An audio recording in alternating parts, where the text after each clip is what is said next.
어린 나귀를 타신 겸손과 평화의 왕이라고 하는 큐티 제목으로 말씀을 나누겠습니다.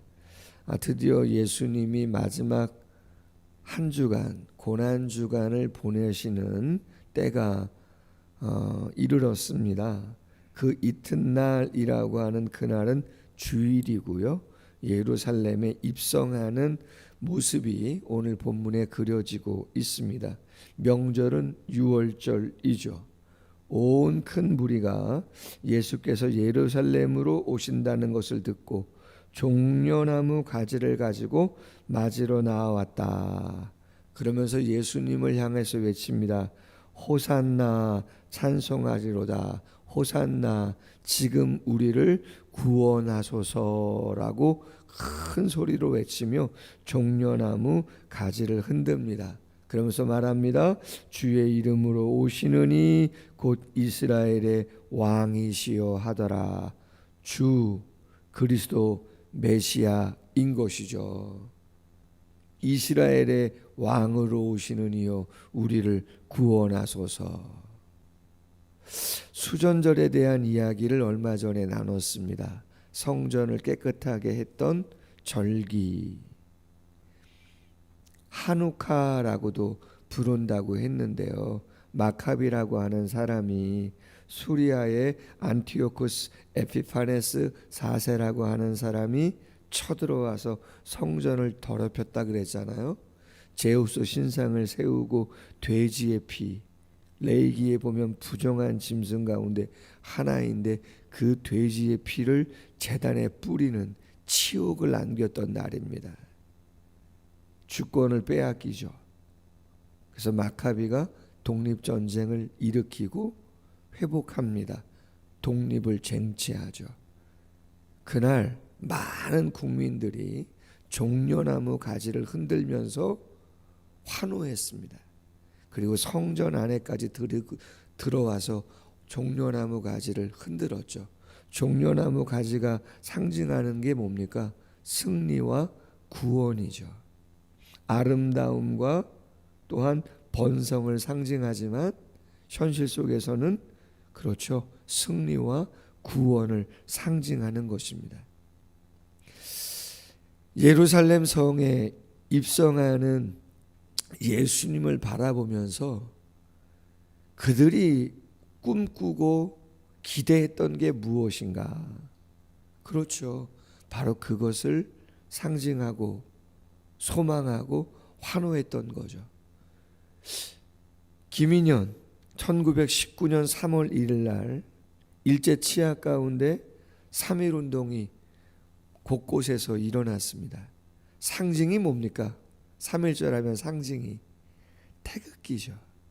태극기를 흔들잖아요. 1945년 8월 15일 광복절입니다. 뭘 흔들어요? 태극기를 흔드는 거죠. 지금 태극기라고 하는 것이 2025년 한국 사회에서는 여러 가지 정치적인 이념 속에서 다른 의미로도 쓰이지만 본래적인 의미는 모든 국민이 다 알고 있습니다. 나라를 사랑하는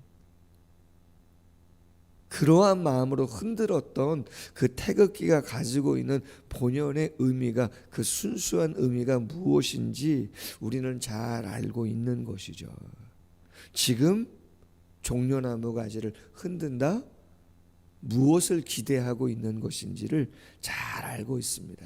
정치적인, 군사적인, 경제적인 메시아를, 다윗의 왕권을 가지고 오시는 그러한 메시아를 꿈꾸고 있음을 알고 있는 거죠. 그런데 14절, 예수는 한 어린 나귀를 보고 타셨다 이 말이죠. 위험이 있는, 권위가 있는 흰색 말이나 어떤 그러한 적토마와 같은 그러한 말이 아니고 어린 나귀를 타고 입성하신다. 그런데 15절에 보니까 이는 기록된 바, 구약 성경에 예언되어 있단 말이에요. 스가랴 9장 9절인데 시온 딸아 두려워하지 말라. 보라 너의 왕이 나귀 새끼를 타고 오신다 함과 같더라. 스가랴 9장 9절에 보니까 시온에 따라 크게 기뻐할지어다. 예루살렘아 따라 즐거이 부를지어다. 보라 내 왕이 내게 임하시나니 그는 공의로우시며 구원을 베푸시며 겸손하여서 나귀를 타시나니 나귀의 작은 것 곧 나귀 새끼니라. 아멘. 예수님은 세상이 기대하는 것과 같은 그러한 왕은 아니시다 이야기예요. 여러분 어제 수요 영성 예배 때 말씀을 나눴지만 요한계시록을 나누고 있습니다. 요한계시록 6장에 드디어 7가지 재앙이 시작됩니다. 인재앙이거든요. 두루마리를 어린 양 되시는 예수님이 하나하나 띄실 때마다 그 안에 기록되어져 있는 재앙이 펼쳐지는 거예요. 거기에 보면 내 생물이 큰 소리로 말탄 자들을 오게 합니다.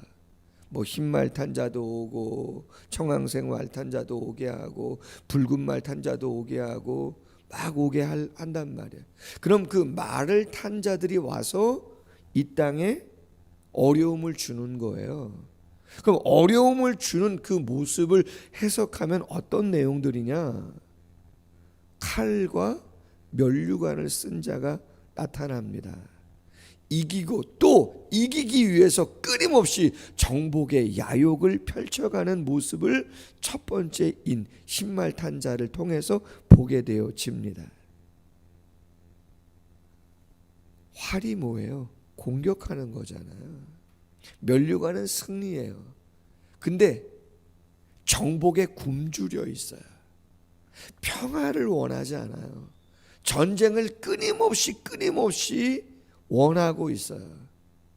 지금 이 땅도 괜찮은데, 지금의 권세도 괜찮은데 그것에 만족하지 않아요. 그것은 예수님 때부터 로마도 마찬가지고 그 이후에 있는 모든 나라들이 끊임없이 정복 전쟁을 펼쳐요. 아메리칸 드림을 이야기하지만 그 아메리카라고 하는 나라 안에서도 영국도 갔었고 프랑스도 갔었고 미국이 독립을 통해서 세워졌지만 그 아메리카 안에 원주민들이 있었는데 쉽지 않았던 모습들 우리는 잘 알고 있지 않습니까? 지금도 어떻습니까? 지금도 러시아는 우크라이나를 먼저 공격하잖아요. 뭐 모자란 게 있는 건가요? 모르겠어요. 끊임없는 그러한 정복 전쟁을 펼치죠. 그뿐만입니까? 또 다른 말을 탄 자가 나와서 저울을 갖고 오잖아요. 그 저울이 상징하는 게 뭡니까? 한 데나리온의 밀 한 대요, 한 데나리온의 보리 석 대다. 감람류와 포도주는 손대지 말아라, 그렇게 이야기합니다. 무슨 이야기라고 말씀했어요? 그렇죠. 세 번째 재앙인데 경제 파탄을 이야기하는 겁니다. 인플레이션을 이야기하는 겁니다. 한 데나리온은 노동자의 하루 품삯이에요. 우리 얼마 전에 공사했잖아요. 신축하고 증축했잖아요. 목수 한 사람이 45만 원이에요. 하루 일당이. 옆에서 도와주는 사람 아무런 기술 없는데 20만 원이에요. 밀 한 대는 장성한 사람이 한 끼 식사할 수 있는 양이에요. 여러분, 식사 한 끼가 20만 원이다. 식사 한 끼가 45만 원이다. 지금 점심 식사 서울의 갈비탕이 얼마인가요? 한 2만 원 하나요? 15,000원 넘는다는 이야기를 제가 들은 것 같고, 갈비탕 한 그릇에 20만 원이라고 해보십시오. 갈비탕 한 그릇 먹는데 45만 원이라고 이야기해 보시란 말이에요. 살아갈 수 있는 사람이 있습니까? 이사야 5장 말씀에 뭐라 그래요? 집을 이어가는 사람, 땅을 계속해서 늘리는 사람, 자족하지 아니하고 베풀지 아니하고 자기만 실속 챙기는 사람 화 있을 것이라고 그렇게 이야기하잖아요.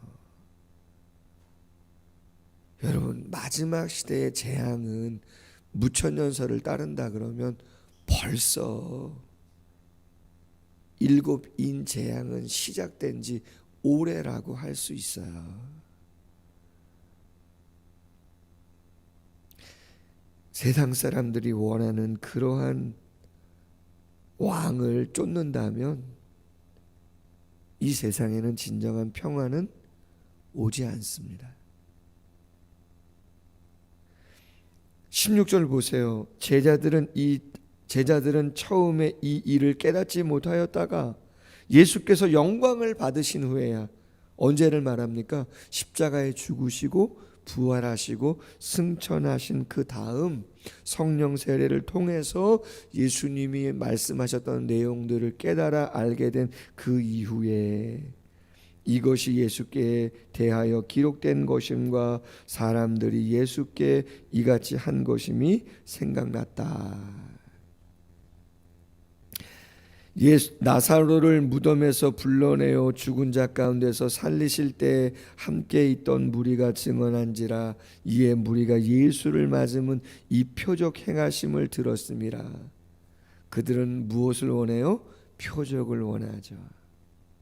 눈에 보이는 능력을 원하죠. 빵을 원하죠. 힘을 원하는 것이죠. 바리새인들이 서로 말하되 볼지어다 너희 하는 일이 쓸데없다. 보라, 온 세상이 그를 따르는도다. 자기들끼리 하려고 했던 일이 뭡니까? 예수님을 죽이려고 했던 것이죠. 근데 지금의 모습이 뭐예요? 그렇게 할 틈이 있어요? 안 된다는 거죠. 왜? 모든 백성들이 예수님을 호산나 하면서 왕으로 추대하는 모습 속에 그를 죽일 틈이 쉽지 않아 보였던 거죠. 그러나 여러분, 동상이몽이지만 예수님은 백성들이 원하는 길이 아니라, 제가 기도 가운데 말씀을 드렸던 것처럼 이 세상의 온전한 회복을 위해서 정말 본질적으로 필요한 것은 다른 것이 아니고 죄와 그 죄로 인한 사망의 문제를 해결하는 것이 가장 본질적인 일이기 때문에 한 걸음 한 걸음 그 길을 가고 있으신 거죠. 할렐루야. 여러분, 땅을 정복하고 군사의 힘을 키워서 경제적인 힘을 키워서 지배하는 게 더 쉬울까요? 아니면 내 안에 있는 교만과 이기심을 끊임없이 버리는 게 쉬울까요? 세상은 전자를 택하는 겁니다. 세상은 자기 부인을 원하지 않아요. 세상은 자기 십자가를 지는 것을 원하지 않아요. 그런데 마가복음 말씀해 보면 예수님 8장 34절에 뭐라고 말씀하십니까? 누구든지 나를 따라오려거든 자기를 부인하고 자기 십자가를 지고 나를 쫓을 것이다. 그렇게 말씀하지 않습니까? 누구든지 자기 목숨을 구원코자 하면 잃을 것이고 누구든지 나와 복음을 위하여 자기 목숨을 잃으면 구원하리라. 사람이 만일 온 천하를 얻고도 자기 목숨을 잃으면 무엇이 유익하리요? 사람이 무엇을 주고 자기 목숨을 바꾸겠느냐? 누구든지 이 음란하고 죄 많은 세대에서 나와 내 말을 부끄러워하면 인자도 아버지의 영광으로 기록한 천사들과 함께 올 때에 그 사람을 부끄러워하리라. 아멘.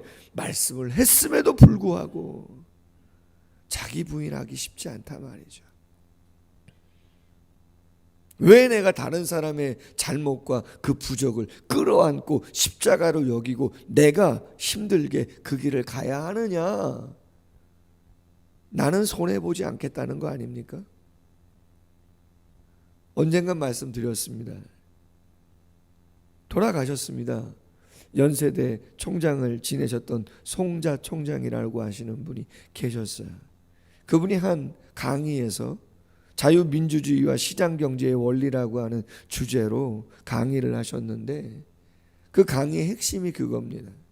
사회주의, 공산주의, 역사가 다 잘못됐음을 이야기하고 있다는 거죠. 평가는 끝났습니다. 그럼 민주주의와 자유시장경제 원리는 어떻습니까? 완벽합니까? 아닙니다. 사회주의와 공산주의보다는 훨씬 난 거지만 퍼펙트하지 않다 이 말이에요. 그분이 이야기한 내용의 골자는 그거예요. 그럼 그 빈틈이 있는 그 연약함을 어떻게 만회할 수 있느냐? 그건 법으로도 안 된다. 도덕, 윤리, 양심에 최선을 다해서 자족하고 베풀고 나누고 함께하는 그 성숙만이 그 빈틈을 메꿀 수 있는 거다. 앞으로 양극화는 더욱더 심해진다. 한 데나리온에 밀이 한 대, 보리가 석 대, 그거보다 더 잔혹한 세상이 올 수도 있는 거죠. 지금 세계 곳곳에는 그것보다 더 가난하고 어려운 그러한 시대를 보내고 있는 사람들도 수두룩합니다. 과연 한국교회와 우리 자신이 쉽지 않은 이야기지만 어떻게 해야 되겠는가, 우리가 고민을 해야 되는 거죠. 과연 우리는 예수에 대해서, 진리에 대해서 무엇 때문에 환호하고 있는가? 정말 죄와 사망의 문제를 해결해 주신 예수님에 대한 환호를 정말 하고 있는 것인지, 아니면 현실의 그 무엇만을 위하여 환호하고 있는지 우리는 자문자답해야 할 것이고, 조금 더 묵상하며 주님 가신 길 걸어가야 될 줄로 믿습니다. 어린 나귀를 타시고 겸손과 평화의 왕으로 오신 예수님의 그 마음을 헤아리는 귀한 새벽 되기를 주님의 이름으로 소원합니다. 기도하겠습니다. 애쓰고 노력합니다. 새벽을 깨울 정도이고 말씀을 읽고 또 읽고 또 돌아보고 또 돌아보는 저희들 아닙니까? 그럼에도 불구하고 우리 안에 끊임없이 올라오고 있는 그 교만함과 그 이기심, 그 에덴의 타락의 본질적인 이유가 우리의 마음속에도 남아있음을 고백하지 아니할 수 없고, 이 말세침 아래 세상의 고통 또한 영적으로 본다면 에덴의 그 죄악이, 우리 안에 있는 그 죄악이 지금도 끊임없는 전쟁과 인플레이션과 어려움들로 인해서 그러한 고통이 이 땅에도 끊임없이 이어져 가고 있음을 우리는 알고 있습니다. 주님이 무엇보다 그 본질적인 어려움을 아시기에 십자가가 아니고서는, 부활의 능력이 아니고서는 영혼들의 심령마다 성령의 역사가 말씀을 통하여 나타내 보이지 아니하고는 하나님 회복하기 어려움을 아시기에 주님이 힘들어도 그 길을 어린 낙이 타시고 예루살렘에 입성하시며 당신이 이 땅의 겸손과 평화의 왕으로 오셨음을, 오직 그것만이 이 세상을 변화시킬 수 있는 것임을 메시지로 보여주신 줄로 믿습니다. 또 묵상하고 어쩌면 침묵하고 어쩌면 겸손히 섬김을 통해서 오늘 하루 우리의 삶을 통해서 주님이 가신 그 길 잘 보여줄 수 있는 우리 모두가 되게 하여 주옵소서. 세상이 알 수 없는 기쁨과 감사와 찬양이 정말 우리의 마음으로부터 하나님께 올려지는 이 새벽과 한날이 될 수 있도록 하나님의 성령이 함께하여 주시옵소서. 감사하며 예수님의 이름으로 기도하옵나이다. 아멘. 계속해서 기도합니다.